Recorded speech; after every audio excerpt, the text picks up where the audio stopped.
Happy New Year mga kawiti and mga kawitness! Congratulations! We're back again in our regular program. So guys, nung December 21, grabe, sumadsad si Bitcoin ng 92,000. So as you can see guys, from 92,000, January 1, January 2 na ngayon, 95,000 na siya. So slowly creeping na towards the high side. So as you can see guys, nakita mo, na-break na niya yung ating downward resistance and then yung support natin nandyan pa rin. So hopefully, hindi siya fake out. Pero you have to be careful guys ha. Kasi this too, if hindi niya na-break tong second wind break na to, there's a possibility there na bababa ulit siya. Okay guys, so you have to be wary.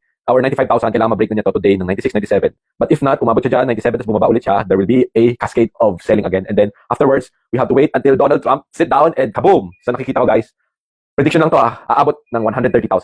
You know why? I'll tell you. Because when Donald J. Trump won the election, yung Bitcoin from 60,000 nag-spike siya to 100,000. So 40,000 yung in-increase niya, guys, from November 5 to December peak. And then now, babalik na naman tayo doon. So I was thinking from 92,000 plus 40,000, magiging 130,000 siya. US dollars, guys. So it's just a prediction and it's just throwing numbers out there. But do your own research. Please don't use this as a financial guide and But as you can see, guys, I hope you fill up your bags last year para magkaroon ka ng better future. Anyway, okay, quick reminder, before you heal or help someone, ask him if he's willing to give up the things that made him sick or helpless. So guys, kung tutulong kayo, check nyo muna, tanong nyo siya, willing ka bang magbago sa buhay mo? Kasi syempre, tayo, alam natin, nakikita natin kung ano ang mali at tama. So,